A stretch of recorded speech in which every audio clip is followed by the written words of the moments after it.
everyone. Hi, everyone. I'm Marilyn Moore. We're here with John Moore, and this is the Small Business Web Tech Show. Sorry for a little bit of the delayed start. We are also sponsored by Right Start Websites, which is us, and our parent company. There's Oceanside Chamber, and going on to Sonic Spider, which is our parent company for Right Start Websites, and Sonic Web Tech for on-demand tech support. And then our other sponsor is Richard P. Hanna, who is doing all of the behind-the-scenes work of running this Hangout for us. And there is a picture of him, and he is your IT solutions person for anyone local in the Oceanside area. Okay, let's get started here. Today we've got Ronnie, as you probably all know if you're out there watching, the Hangout helper. He's, as you can see, very busy. He's involved with people on their desktop helping them while they're having coffee and soup. He's running out in the field doing all kinds of things and teaching people how to use Hangouts. And he's got a lot of really good programs going on. He's known as the Hangout helper by everybody that knows him. He's a coach and master trainer, and he actively empowers others to harness technology and apply it to their own industries. Okay, Ronnie, tell us a little bit about why a business would want to use Hangouts and what you do and how you help them. Okay? Well, sure. Hi, John and Marilyn. Thanks for inviting me. And hello, everybody sitting in the room there, as well as everybody watching live. For businesses, if you can think of it this way, if you'd ever wanted to have your access to the local TV station or even a national or possibly international TV station, this is what Hangouts offers for you.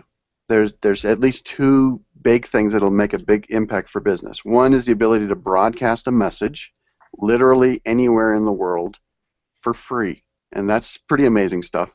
The other is the productivity piece, meaning the ability to have meetings with other people that are, again, literally anywhere in the world in a video conference environment, again, for free. And so what the big deal is, this technology has been around, or the concepts have been around, where you've been able to do video conferencing and things like that, but you might have had to go to a specific location and then pay boatloads of money, right, to be able to communicate with someone else somewhere else.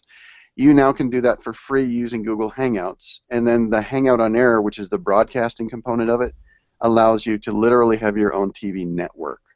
And when you do that, you've got so many opportunities, and I'm sure some of the questions will bring this out, but your ability to communicate a message has been enhanced so dramatically with this technology that it's just, I don't know, amazing. I call it a magical communication tool. Oh, I love that. Well, what you were talking about on that ability to, think of a TV station, web visibility is such a critical piece for any business being found on the web, but for small businesses with smaller budgets, it seems like the Hangouts on Air is even more amazing because of the part that it is free.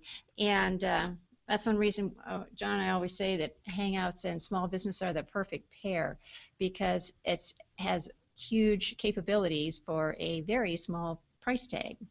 But I just wondered if you could talk a little bit more about Hangouts on Air can increase your visibility and ability to be found on the web. Yeah, some of the technical definition of what's going on here is when you're doing this live broadcast like we're doing right now, it is automatically, or I like to say automagically, making a YouTube video all at the same time. So by the time we're done, there's going to be a video out there that's of the content that we're doing live, and you can then repurpose that video so many different ways. You've just made video content. So as a business owner, if you think about it this way, it's a way to make videos. That's another piece of the puzzle, because some people aren't into maybe the broadcast live thing, at least not when they first start, but the ability to reach out to somebody else across the world I mentioned that across the world a bunch of times. You've heard me say that.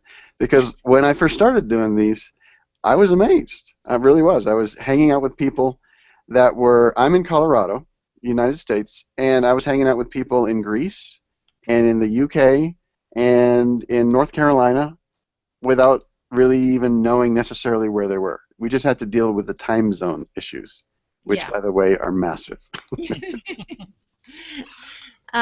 Well, you were talking about it as a way, Hangouts on Air as a way to make videos. And David Amerland and I know you've collaborated with David. Yeah, he's the gentleman in Greece I was referencing. I thought maybe so. Yeah. But I know you were the technical editor for his book on Google Plus Hangouts, and David's last book, SEO Help, he calls out Hangouts on Air as one of 20 things, kind of 20 must-do things that every small business can do to help themselves gain in SEO area. And he calls video marketing done right the only shortcut you have to building trust on the web. And I thought maybe you could talk and elaborate on how Hangouts on Air can be used for video marketing and why that trust factor is such a big deal. Yeah, both David and I are real proponents of the idea of trust and how this tool allows you to build trust. And one of the easiest ways to understand that is you tend to interact or communicate with people that you trust more than those you don't.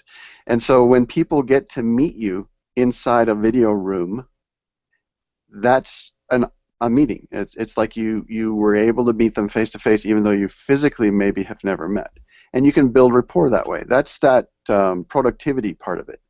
But when someone's viewing a broadcast, this trust can be built up incredibly quickly because people get to see you. They see your demeanor. They see the way you respond to questions.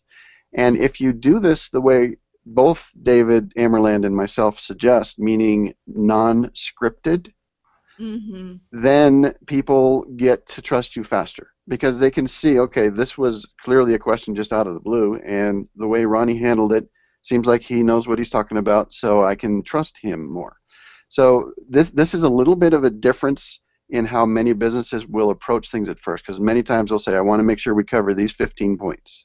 Okay, and it's fine to do that, but I would also encourage businesses to open up the conversation to allow for a little bit of live interaction, because that's going to add in that extra layer of trust, because people see you can think on your feet.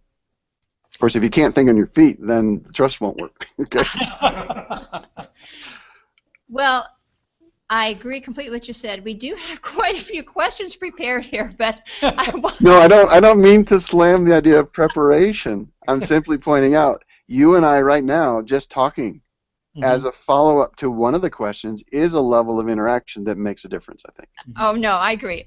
I was just trying to inject a little humor here. I just wanted to also say, though, that if either anybody in the room here or in our online audience does have questions, we will certainly, Ronnie does think on his feet beautifully, and we'll be able to field those. So feel free to put those in there. Well, here, let me I'm going to bring up from the comment tracker something that Tanya mentioned, which is nice. But it proves the point. It says that I have such a nice demeanor, it makes her want to pay attention. She can't look away. So this ability to just be talking and letting people see what you're saying can make that type of an impact. So thank you, Tanya, for the special comment. Appreciate it. And we agree. As you know, Ronnie, I created this sort of a one-page start a Hangout thing that you looked at. I also, this morning, got really carried away and created a two-page Hangout on Air thing that I added to the links. I managed to squeeze it on 2 pages. I thought that was kind of amazing. I know, I went wow too. But anyway, why don't you kind of take us for a, most people would start out with just a plain old Hangout. Maybe you could take us through a quick, how do I start a Hangout real quick? I'm sitting down, I want to talk to somebody. What do I do? Okay. The ability to start we call them Hangout video calls, right, rather than a Hangout on Air. The Hangout on Air is this broadcast thing. Right. The Hangout video call is where you're meeting either one-on-one or up to 10 people generally in a room that's a virtual room, and people can communicate and visually get their information across, as well as do screen share and things like that. And do you want me to do screen share to show that, or what? Yeah, whatever yeah. works. Yeah. Because we have people in the room here that are not familiar with Hangouts at all. Okay. Then I'm going to turn on my screen share, which is one of the tools that we have inside the Hangout area. And it should be showing now, I think. Mm-hmm. And I'm looking at a page on Google Plus, which is, oh, look at that, Right Start Websites. Okay, on the far right side, I'm pointing in the upper right corner, just below your own profile picture, there is a little icon which is named the Hangouts logo. And you may not know that, but it's a little gray thing that's a little circle with a quote mark in it. If I click on that, you will see a list of, these are called Hangout conversations, and at the very bottom there's a green button. It says Start a Video Hangout. And when you press that button, it'll actually open up another window. I'm going to press it and we'll see what happens. If I die, I'll come back. But basically it brings up this window. Does it show the window now or not? I don't know if it would. No. Okay, so I'm going to close that since it doesn't matter. But what it did is it brought up a little interface, and that interface is the place that's sort of the video room. It's where you can go in, and once you're in the video room, you're in there by yourself at first. You can then invite other people to join you. That's the way that we talked about it on that one cheat sheet thing. Yes. Yeah. Our cheat sheet, yeah. And the people here have a copy of it. We printed out for them. Those of you on at Google Plus or YouTube, if you look on the event description and scroll down to the bottom of the event description, you'll see 2 links, and those links go to a PDF of each of those, of the 1-page cheat sheet and the 2-page cheat sheet, and you can grab those. And try saying it 10 times fast. Yes, and whatnot. So anyway. And we'll put them in the comments after the event too. So it's amazingly simple, really, for the video hangout, the basic video hangout, to get connected with somebody. Actually, I find the biggest challenge is the person at the other end and making sure that they see where the invite is. Do you have any suggestions on how to make it easier for the person you want to come into your video hangout chat? Right. That is a known issue, or at least from us users of the tool. The engineers think everything's fine. Yeah. So what we were able to do, which was rather nice, is convince the engineers to give us a link to this Hangout video thing that could be shared with people, for example, in an email. And there's a little story. I work with the engineers behind the scenes, and this hopefully is not a violation of my non-disclosure, but let's just pretend a person, I won't say their name, asked me, why would I share the link to the video in an email? And I said, that's what I thought you made it available to us for. And they said, huh. And I mentioned, that's one way people, when they're not sure where to find the invite, can click a link and come right into the video room. And they said, oh, okay. And so they made some modifications so that the link would work when shared in an email, because at first it wouldn't. But that's a little tiny unknown thing. But bottom line is, when you do an invitation to someone to join into your video call, it has at least 5 to 7 places where it tries to alert them and they can press a button. But when they're new, they don't know. They don't know where to go look. And so what I have found to be very helpful is getting inside the video room, grabbing the link when you try to invite people, get the link to the Hangout itself, and send that to them in an email, assuming you have their email address. Yeah. Lee's got a comment here. Go down to Lee's comment down there and bring that up. Down, one more down. One more down. There, that's the one. Yeah, but open it. Press the eyeball. No, you just press Kevin's eyeball. And then we'll do Kevin next, though. Yeah, press the eyeball under for Lee. Up. Is it one talking about famous? No, just the clarification one. Okay. Oh. click it again. Click it again. Well, I It's wonder why. this has been a little bit of a Murphy's Law day. Yeah, So it's not coming up. Ronnie, can you grab, please? For some reason it's 1448. I was going to, just to clarify, I thought people might like to know. it All doesn't. right, yep, I got it right here. Oh, okay, good. For some reason it wouldn't come up. That's really weird. And it says, just to clarify, the HOA window didn't open because Ronnie Bincer is already in a Hangout. Yeah, when I chose that green button, it actually did open up a window and it says, Ronnie, you're already in a Hangout. Do you want to leave that one and start a new one, or do you want to go back to the other one that you're in? Because Google recognizes that I was already in a Hangout on error, and it doesn't actually let me be in two simultaneously on the same computer. Okay, let's bring up Kevin's too. Ronnie, can we, let's see if we can bring up Kevin's. Kevin, this one right here? Yes. Okay, and I'll read it out loud. It says, in order to start a Hangout, do you have to build a list of individuals to hang out with? And the answer to that is no. You don't have to have a list, but it does help. If you have certain numbers of people that you plan on meeting in the video room and you've put them into a circle, you can then invite the entire circle, and then whoever's available for that particular time can join you. Mm-hmm. Now, we're talking about one way, just one. There's many other ways to start a Hangout video call. One of the ones that Kevin might be interested in is if you do that thing that was showing on the sidebar. Those are called, that's called the Hangout sidebar. At least that's the name I made up for it, because no one at Google would give us a name. So the Hangout sidebar has a place where you can invite many people to be texting with each other. Mm-hmm. And messaging is, I call it the Hangout message box. And when you are typing messages to each other, that's just like text. It's like a little chat room. And there's a button there that allows you to turn one of those conversations at any time into a video call. You just click on the little camera that looks like a video camera, and then up to 10 people that were in that video, in that text chat, have the option to say, yes, I'd like to join the video, and all they could do is press a little green button or a green thing. Yeah. But that is something that does happen when I'm doing a Hangout message box chat with a client or a group of people. This is where I talk about the productivity aspect of it. I will do a lot of messaging or texting back and forth, and then when we need or want to clarify something with a video conversation, I say, can you join me in a video call now? And the people on the other end will say, sure, and then we press the green icon that looks like a video camera, and then all of a sudden now we're inside a video conversation. And that, to me, allows the productivity to go into hyperdrive. Because sometimes... What's that? Go to the gear. And eyesight's working, so let's see.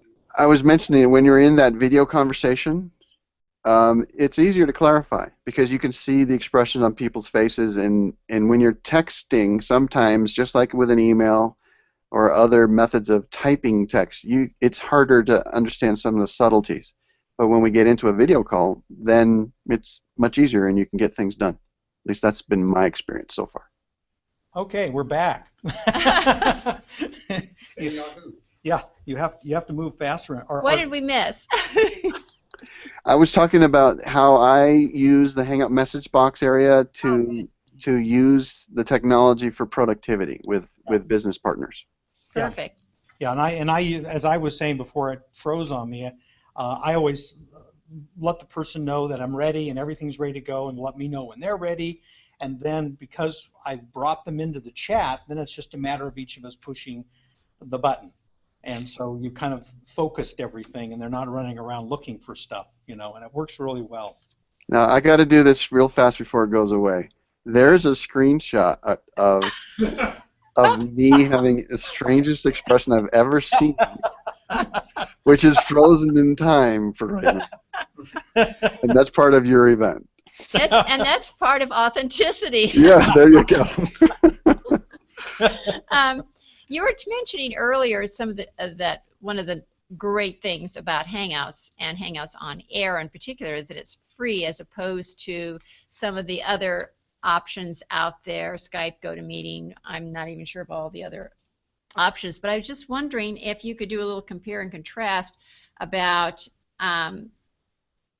why, I mean, you're sold on Hangouts, we're sold on Hangouts, to kind of give people a feel of, yeah, this is really what I need to learn to use. It's the double bubble there. Yeah. So I'll keep going with the question, meaning what are some of the reasons why I like to use the Hangouts tool? Right, and what Hangouts. what are some of the differences between Hangouts and the other options available? Sure. The biggest difference, in my opinion, is this Hangout on air thing, as well as the Hangouts tool, takes place inside of a social environment. And that to me is one of the biggest benefits, because if I am socially having a conversation with somebody text-wise, meaning I see their post, I've made a comment on it, they've made a comment back to me, or I've shared their post and they thank me for that, all that kind of stuff, I then have the opportunity to bring it up to a different level and ask this person, would they like to join me in a Hangout just to meet and chat? And that's harder to do if you're using something like Skype, because Skype isn't really built in to a social network.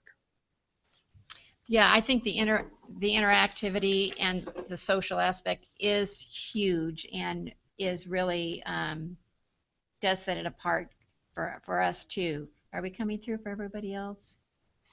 And I was going to say the technology usually works, but because it's backed up by Google and YouTube, because it's using the power of both YouTube and Google together, and that, if you think of it from an optimization perspective, this is one of the most powerful combinations of players. Google and YouTube are the #1 and #2 search engines in the world. They're both involved when we're using the Hangout on Air tool. Right, and we're trying to figure out what's going on from our end, but you can still hear me, is that right? I can still hear you just fine. Well, as long as we can only see one person, I'm glad it's you, since you're the star of the show. We were going to talk a little bit about what kind of preparation someone would need to take into consideration as to what's, if they're going to do it. I don't know. Should we do with Hangout or Hangout on Air? Which way should we? Do you want to talk about preparation? Well, it actually is about the same thing for both. So I'll just cover it. If you're going to do a Hangout or a Hangout on Air, okay. Some of the things that you're going to need is a computer connected to the internet. Okay, we're just starting with the most obvious, but that's what you need. And when you can, you want that computer to actually be plugged in using a wire, an Ethernet cable, because the quality of the video broadcast is so much better if you can use a wired connection versus Wi-Fi, that you really want to do that. But if you're brand new and you're testing out Hangouts and you're not sure, okay, then basically you can just start up with a Wi-Fi connection and a computer that has a video camera built into it. The next level, though, that I would encourage people to go to, and by the way, I see your video now. Good job. Yay. Okay. The next level, or the next thing to do, would probably be get an external webcam, because they tend to be higher in quality than the built-in webcams. So we've started with internet connection with decent, and I didn't mention this, but I'll just get to the techie really fast and then we'll move on. The upload speed is what really matters. The download, everybody's got good enough download pretty much nowadays. It's the upload speed that is going to be the Achilles heel. If there's a problem area, it's usually in the upload speed. So a minimum that you're going to need is 2 megabits per second. I usually like at least 5 megabits per second or faster, if you can. And that sometimes means actually buying a different package to make sure that your internet speed is sufficient. If you're in an office environment and you're all sharing the same internet connection, realize that when someone's doing a Hangout on Air, you might want to have people in the office not do a lot of uploading, because that's where the most taxing happens, is the upload speed. Okay, so probably enough there. You get a good camera. I suggest getting good lighting as well. And when there's more light on your face than there is from behind you, that's the easy definition of what good lighting is. And so then, if you can, you also want to go into the place where a lot of people don't like, and either get a headset, like I'm using here, or get earbuds. And earbuds are like the little headphones that you use for your cell phone or your iPad or your tablet or whatever. The reason why that's important is because the speaker tends to be really close to the microphone on your laptop, and I'm just assuming people are using a laptop. So that causes a couple things to happen that are not necessarily good for the broadcast. One is it either is going to bring in an echo, or it's going to clip the words because the software of the Hangouts is automatically trying to cut out the potential echo. And so when you plug in a headset or earbuds, it separates the microphone from the speaker, and that allows your voice to actually be more natural and eliminates the possibility for those echoes. So to me, those are the main technical things that people would want to do to get ready. And then the other thing is practice. And practicing on your own is fine, but it's good to practice with some of your friends, and that means getting them into the Hangout video so that you can see them, they can see you, and you get used to the environment. Then when you're actually starting eventually doing a show, it's not so foreign to you. You've already done some of this communication with other people. You've done a show, or you are now going to do it with your client, and so you don't want to.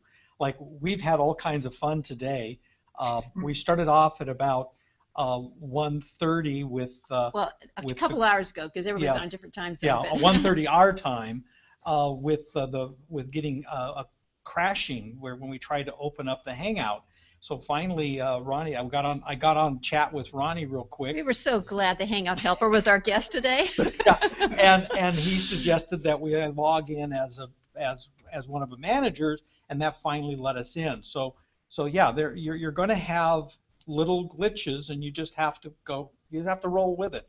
And of course, as you know, we had to reboot our camera, and we had some camera problems here for a few minutes, and that's, it just locked up on us, so we had to shut off the video camera and plug it back in and reconnect, but it worked.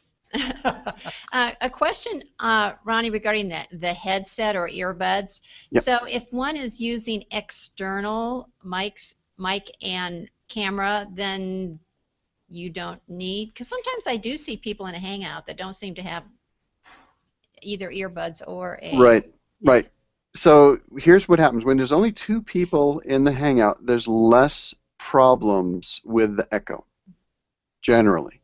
Once you add a third person or a third entity, in this case a separate camera or something like that, then you start to bring in other issues. Now you have actually muted the third entity. I don't know what you want to call it.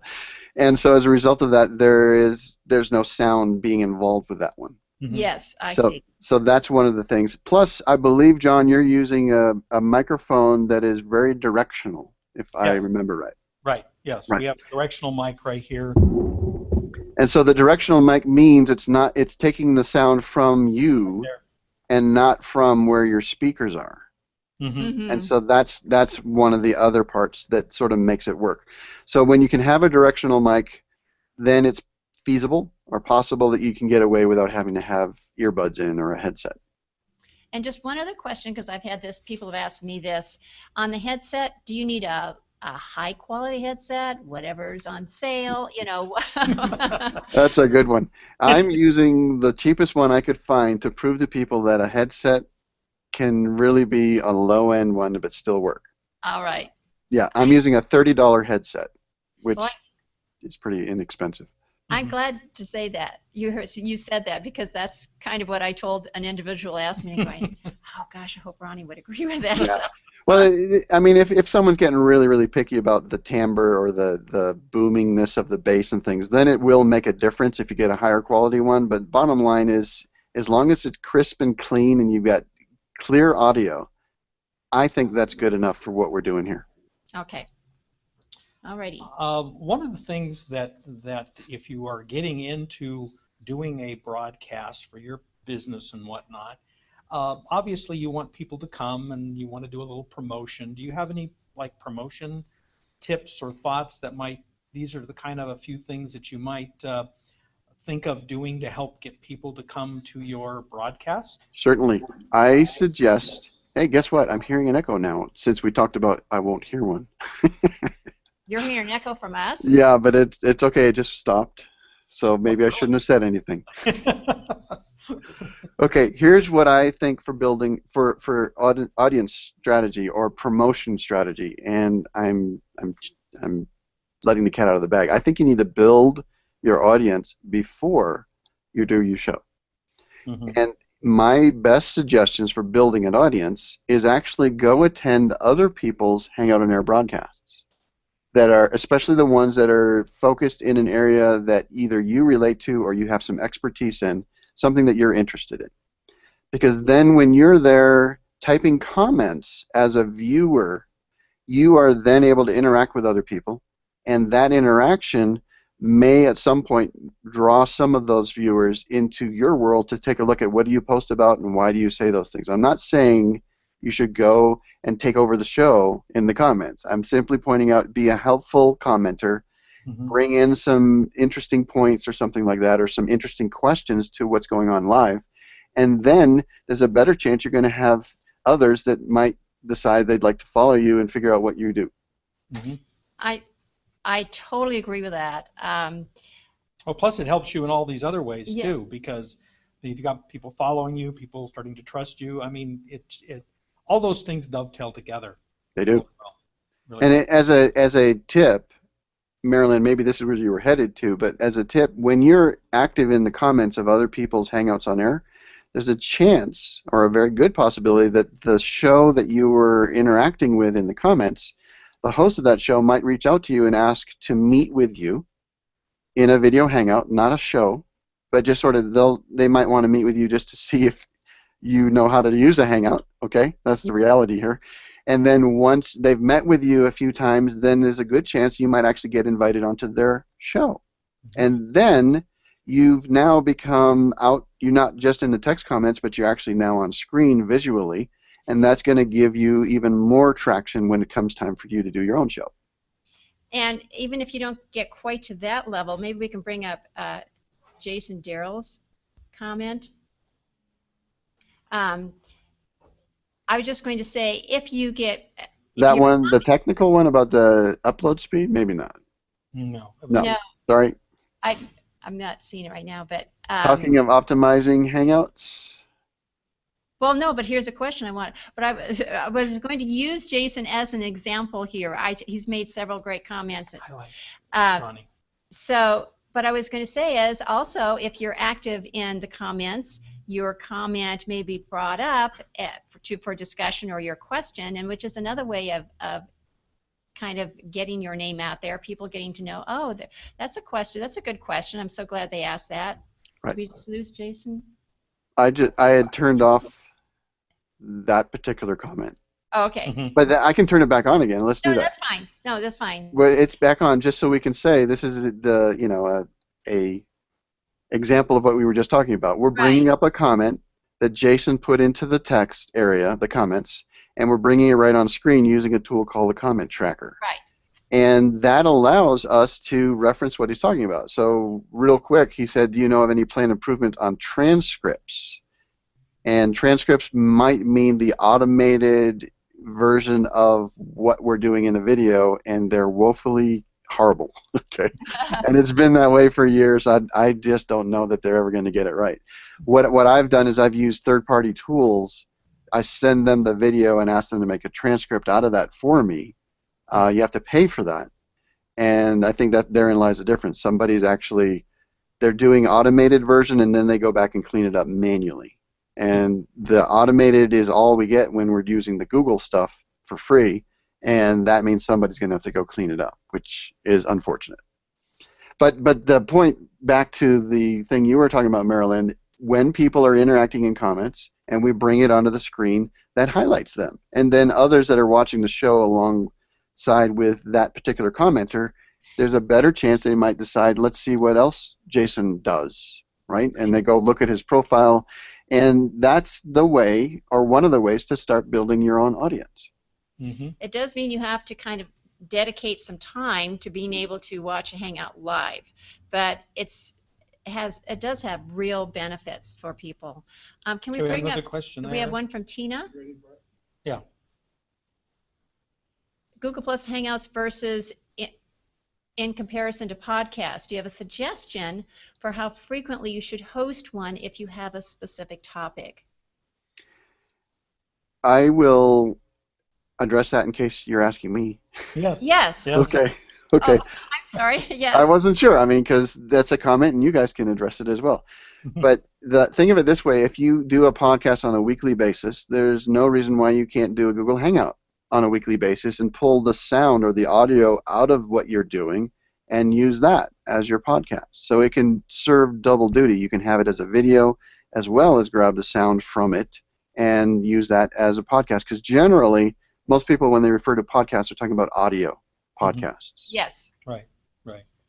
I would just, maybe this was assumed in the question, but I would just add in that whatever you can sustain on a consistent basis would be really important too. So if you're haven't started yet and you're thinking, I think I'm going to do a weekly podcast slash HOA, that might be a lot to start out with. So at least we think it is. Yeah, it is. People do it, but Yeah, if you have a list of topics that you're planning on covering and you can space it out, once a week or something like that, then it's great. But I would probably go at least when you're first starting, maybe try to aim at once every 2 weeks or maybe once a month. we do once a month, and it works for us. Depends what else, how well it fits in with everything else you're doing, or if it's kind of a separate thing that you're adding on. But like for example, if you had an employee that their purpose was to help you push out certain types of content in the podcast world, and that's their primary job, then sure, you should be able to handle once a week without a problem. which brings us to our next question. Exactly, it segues into how do you determine who in your organization would be a good candidate to take on that responsibility of getting an HOA out there? That's a nice question. I like suggesting that people get the rest of their employees into a Hangout video call. Again, non-broadcast, just get them into the video room and use that for a communication method within the organization. And then the next thing I would do is move it into the next level, what's called an unlisted Hangout on Air. Because you can make, just like if people are familiar with YouTube, they have 3 different levels of privacy. There's public, unlisted, and private. And if you use the unlisted Hangout on Air method, you can actually record the conversation, and then everybody in the organization go back and look at it. And nobody else is watching it. And from there, you can then determine, okay, looks like a good group of people. Let's do a Hangout on Air broadcast that's public, and let's introduce the people in the business. That's the point where I then suggest you can determine, based on the fact that you're now doing a live broadcast, who can think on their feet best and who seems to be able to form sentences in a flowing fashion. And that's a skill. It really is. It's definitely a skill. Yeah, yes, it is. Yeah. I'm so- sorry, I'm just glad you brought up the unlisted option, because a lot of people don't realize that they think it's public, private, that unlisted is another. What's the difference between unlisted and private? And we have a question from Richard here in the room of what is the difference between unlisted and private? The difference between those two is unlisted basically creates a video that can be shared with anyone that has access to the link. So if you give the video link to someone, they can watch it, period. Whereas if it's private, only the ones that have been invited in the special permissions list are going to be able to watch the video. So you have to specify who has access by either using their email address or their Google Plus account or their YouTube account type connection for a private video.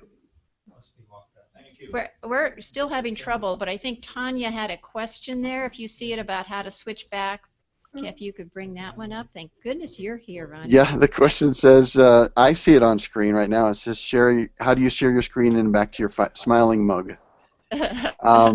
There is a tool within the Hangout interface that is known as a screen share tool, and it allows you to click on it and choose anything that's on your computer visually and bring it right into the screen, and then when you're done, you press the same button again and it turns it off. Perfect. Okay. Do we have it? Okay. Yeah, we're back. We're back. Oh, and then, but there's another question from Eileen Eileen, yeah. See if you can about the lighting. Okay, stand by. Ah, okay, good. Hi, Eileen. She says, thanks, Tanya and Kevin. It appears that Ronnie has a light behind him, so I was wondering about that. Yes, I do. Very good. I have a couple lights pointing at my face, meaning they're in front of me, and I have one behind me. And the reason why I do the one behind me with this backdrop is it adds a little bit of extra depth. It helps you see some more three-dimensionality of it, and it's less flat, I guess would be the easiest way to say that. Right. And for those that are lighting aficionados, I am using the same light bulb in all 3 locations, because what this does for you is it allows what's called the temperature of the light to remain consistent, and that matters if you get further into this stuff. So at first I was just saying, hey, more light in front of your face than from behind you. That's it. But the big deal is with my light behind me, that's not actually shining at the camera. It's shining at the backdrop. Oh. That makes the difference, because if I were to move out of the way, it's not going to blind the camera. Mhm. Yes. Whereas if it was shining in my direction, not only would it make me have a little glow, but it would sometimes make it so I'm dark, because the camera might pick up on that light and then adjust to that particular light. Oh, great point. That Yeah. also segues to our next question. Ooh, we're doing good with the segue. Yeah, I know. This is just rolling along. The lighting, I know, is something that is, and we don't have a lot of options here, so we just use what we can Sure. But can you go through some of the common mistakes, and I'm sure lighting is going to be in there somewhere, the common mistakes that you see people making in their HOAs and things they're doing with them? You bet. Probably the most common mistake is, well, actually, I don't know if I'd say that's the most common, but I've seen it a lot. And it has to do with when we're inside this film strip thing, not looking at the camera. Oh, gosh. Guilty. Okay.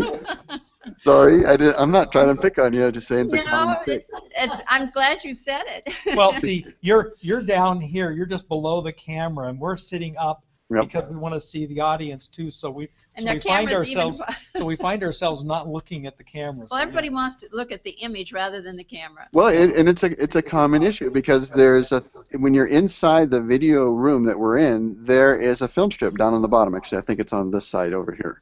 Mhm. And when you're looking down there, you think you're talking to the people that you're seeing there, but you're better off actually looking at the camera, because then it looks like you're really talking to them. So that's probably the biggest one, or the most common one, that seems to be the hardest to break as far as a habit. I would agree. Yeah, staring at a camera just doesn't seem as either personal or professional, but that's Yes. actually what really needs to be done, and that's kind of a hard habit to break. Very good. Another one is, if you do have poor lighting, then it's hard for people to see you, and as a result of the poor lighting, the camera actually has to work harder to keep up with what's going on. And so that means there's a little bit more lag between your words, your lips moving, and the words that the people hear. So the lighting actually does more than just make you look good. It actually makes the video more smooth. That's interesting. Yeah, that's another bonus, I guess, another thing to think about. Mhm. And another problem that I've seen a lot is what's called pinning, or in the old world we called it blue boxing. And nowadays some people call it white boxing. Technically they call it pinning. And what that is when the host of the Hangout on Air clicks on somebody's thumbnail, they become centered on the main camera. And at that point, no matter who's talking, the camera doesn't switch. Okay, it's going to highlight whoever's been pinned by the host. And sometimes, and I'm not picking on you because I don't even know if you're doing that, but sometimes the host might forget that they pinned that person, and then when it's time for them to talk, they start talking, and the person as pinned is sitting around wondering, okay, that's a good question, huh? And they're not really looking at the camera. So again, right back to, you never know when you're going to be on the main camera, so she'll be looking at it all the time. And then as the host, you probably, when you're first starting, you probably don't want to use the pinning option. Just let the conversation go back and forth based on sound. And then as you grow more advanced in your understanding of how this stuff works, then you could use the pinning to try to control the conversation a little bit more. But don't forget to unpin. That's the key. Well, that's why we have Rich over here, so he can pay attention and not be distracted and get the pinning right. But unfortunately, we've overloaded him with the task of the camera locking and needing to be rebooted and a few other things. So we've complicated his tasks today. We've kept it entertaining. Yeah. That way he doesn't get bored over here. We don't want him to get bored, you know. Now, I'm going to bring up a question from Lee. Oh, Yeah. there it is. Well, that's another related one, but this is the one that I was seeing, saying he gets the same issues about the screen showing a reflection in your glasses. Mm-hmm. And that is a perennial problem. And some people are saying, yeah, I get contacts. Well, I don't wear glasses. I guess I do, you know, now that I'm talking about it. But these are cheaters. These are just, you know, from Walmart. I didn't even spend much money on them. The issue about trying to keep the glare down, there's a couple things that I know people do, and one is reduce the brightness of your monitor. I mean, a lot of people don't think about that. We're talking low-end fixes, but this hopefully would help. Reduce the brightness of your monitor. Try to remove a bunch of white that's going on, because the whiteness on the monitor will bring out more of the reflection. And then the other thing is make sure there's the lighting itself isn't causing the reflection, because sometimes the lighting would. If the lighting was right in front of me, you'd actually see more reflection. My lighting is up above, shining down on me, so I've done that to try to reduce some of the camera glare, but I do know that it still happens sometimes. Though I think it's really good. To me, I hardly see any glare off your glasses. I know that's a big problem for me too, but I thought it looked really good. Yeah, we have these doors over here from the outside coming at us, so you can probably see the whites in my eyes very well. So shoot. Yeah. And then I'm not sure if you were still going to talk about common mistakes, but did you want to talk about, or would you talk about background and how people can address that, different ways that you can address having some sort of background? Certainly. The background that I use right now, hope it doesn't burst the bubble of the professionalism, is a shower curtain. But how are you having it? I mean, it's these details that fascinate me. Yeah. How do you have it stand? Did you create a rack of your own? Or? I'm in an office that's in my house. It's one of the bedrooms. It's my office. And so it's dedicated for what I do here. And so as a result of that, I actually rigged up a shower curtain rod that allows me to put a shower curtain on there. Okay. And I'll move the camera here so you guys can see what it looks like. Oh, I love this authenticity and transparency. Yeah. There's the shower curtain right up there on the top. That's great. So, and that's the ceiling right next to it there. Yeah. And so what I've got, because sometimes I have a membership group that's called Hangout Mastery. And the Hangout Mastery, I've got actually a different backdrop. And when I'm talking about Hangout Mastery and we're doing things with the Hangout Mastery, then this shower curtain that's in front of it is opened, and you will see the printed backdrop. Oh, that is very cool. And then when I don't want to have that, or for different branding purposes, Yes. I'll close it, and then we have more of a generic-looking background. But having something is important, yes? Yes, rather than clutter. Oh, we don't have that in our office. Oh, okay, well, I do. And there's a wonderful, I should probably get a copy of that comic and show it more often every once in a while. They call it the cone of cleanliness. And what it is a picture of a guy in front of a desk with just a mess, which is literally what my office looks like, but I'm not going to show that to you. Except for at this angle behind me, it's all clear. It's all clean. The cone of cleanliness. The cone of cleanliness, yes. So if your backdrop, meaning your background, is really messy, then it tends to be distracting. And Yes. there are some options, even if you don't have a backdrop, where you can blur out sort of what's around you. That's one of the built-in choices for your Hangout tools. But if you can have a physical backdrop that's sort of a solid color, that's another, I guess, another little tip. And it comes, before this Hangout stuff ever started, I was involved with video and video SEO. And I knew from that experience that a more solid color background is easier for the video to show higher quality. Mm. When there's a lot of detail that it has to focus on, then it's not quite as crisp and clean. So a solid color background is actually beneficial when you're just making regular videos as well. Oh, that's really interesting. I know that you can purchase portable ones that just fit on the back of your chair. Do you know if those work well, or do you need a little bit of space like you have between your background and you? A couple of years ago when I first started doing, actually 3 years ago now, when I first started doing these Hangouts, I looked into the ones that would stick on your chair. Yeah. And I couldn't find them. I mean, I saw people advertising that they were out there, but whenever I tried to look to get one or do some research on one, I couldn't find it. Okay. But what I would say is normally when it's on the back of your chair, it tends not to be wide enough. Oh, huh. Yeah. Because the way these cameras, they actually pick up a fair amount of space. Yeah. So what I've got behind me is actually 2 shower curtains because of the width. Oh my gosh. Because it's back far enough if I back up there. Oh yeah. Here I am touching it. Yeah. So there is a fair amount of distance. I do that because it adds the ability for me to get into the office and get into my chair. I mean, that's one thing. The other is the fact that I like the depth behind me. It just adds a little bit more, I think, quality to what's going on. Mm-hmm. So that cone of cleanliness takes in quite a bit of It does. footage there. Eats up in the office there. It does. But so I do suggest if you can look at setting something up that's going to be a more solid background, if you can, or if nothing else, clean it up a little bit. Yeah. So this is just, I love all those details that you see, and you're just going, I wonder how that actually works. So we appreciate your being so clear about that. So if people would like to connect with you, because you are a amazing, I'm looking at the camera, I hope everybody's noticing, an amazing communicator. You really know how to teach people.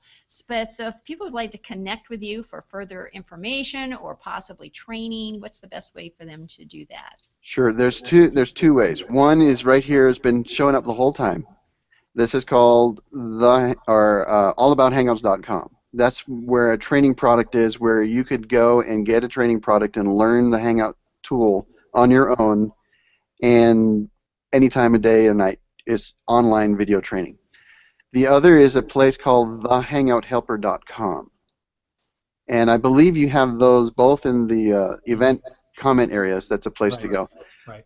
Where it's thehangouthelper.com, that's where it's going to be a little easier to connect with me directly, because there's a contact form that I address, and that's where people that are wanting to get training direct reach out to me, and that's how I set things up. Because I do, on a regular basis, I do meet with people, believe it or not, inside a Hangout, and we do training. And I make those as a recording that's unlisted or private, so that it's just for the people that were part of the session, and then they can review that over and over as long as they want. Yeah. You also have the Mastery community. Yeah. That's great, because for those of us that are doing it off and on, it's a good place to go when there's a panic or when something's going wrong or you can't figure out something 2 o'clock in the morning. Yeah. There's always somebody there. Well, it's because we're 20. Experience, because he's in that group. We're worldwide, and so there's people in Hangout Mastery that are from different parts of the world, and as a result, yeah, they are there 24 hours a day. So that's another level or layer. If someone's new starting, I suggest the All About Hangouts website. That's what I made it for, was people that are wanting to get the foundational understanding, and then maybe move on to one of these other areas. If you're getting really serious with it, then either meet with me one-on-one or join into the Hangout Mastery community, which is all accessible on thehangouthelper.com. That's a way to start getting to it. Right. Excellent. Excellent. Very good. Well, we know that you have certainly saved us on many occasions, and I think did you just lose us, or we? Yeah, well, you lost us. The camera's frozen for me, but I'm still here. Well, we are very glad about that. So could you maybe give us some parting thoughts about small businesses and why and how, or anything that I think we need to kind of move the needle. Am I correct that small businesses have been a bit slow to adopt this technology? I would say, yeah, I do believe that they have. And part of it is they think there's a lot more involved than maybe there really needs to be. And so what I would do is the normal, and this is part of the All About Hangouts training, I suggest sort of a path that people should follow. One is get into a Hangout on your own and just poke around, poke at the buttons. Then bring in your employees or other friends or people like that and get involved with seeing how it works visually. And not only can it actually improve your productivity at that point, but you get used to the space. You get what I call situationally aware. You're kind of become, the technology will disappear. That's another term I like to say. We want to get you to the point where the technology disappears. And then you can focus on your messaging or whatever your message is you're trying to get across. So that's sort of the process. Then I would move into becoming a guest on someone else's Hangout on Air. And then as the final step is you do your own hosting of your Hangout on Air. Some small businesses believe that they have to start at the last point. They just go right to the live broadcast. That's what they're trying to do. And that's where I think people either get paralyzed with fear or there's just too much to do, and so as a result they never do it. So if you go through that path that I just suggested, I think it will help you more readily use the technology. And once you start using the technology, then it's going to become a lot easier when it's time to do a show. Excellent. Question. We have a question from Richard here in the room. Yes, is there a charge for using allaboutshangouts.com? You're talking about the charge for the Yeah, the allabouthangouts.com, it has a paid area, which is, the price on that is $179, and you have access to all the materials there. And there's also some free materials there, so you can get an idea of what other things are covered in there. So it's kind of a combination. When you're doing the All About Hangouts thing, you've got video modules, there's 9 of them, and there's also printable study guides for each one of those, is to give you the most value, I think, because many people learn from watching a video, others prefer to have something printed, and this gives you the ability to do both. Thank you. My pleasure. All right. Wonderful. There Well, we go. I think we are probably at the wrap-up time, so Right. we just want to let people know that coming up next on our next Small Business Web Tech show, which we meet the second Tuesday of every month, and that will be Tuesday, April 14th, and we're going to be talking about SEO and small business. And we're very excited to have David Amerland, who we mentioned earlier, and Ronnie's worked a lot with David, and we'll be discussing his latest book, SEO Help, which is wonderful for any business, but it's just tailor-made for small business. It's got very doable, practical suggestions in there, and one of his recommendations is using Hangouts on Air. So it's going to be a great follow-up for our discussion today.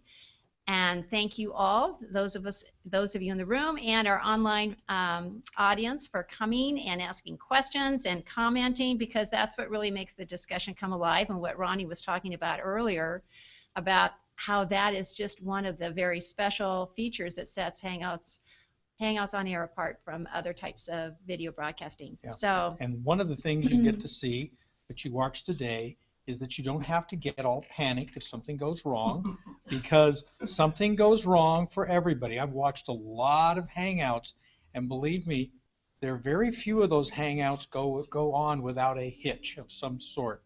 But you just sort of have to relax and realize that this is happening to everybody. Enjoy yourself, fix it, move on, and don't worry about it too, because that's the environment, is that we're all little techies, and we're all become little techies, and so we're not expecting professional quality. So don't get hung up about the professional quality.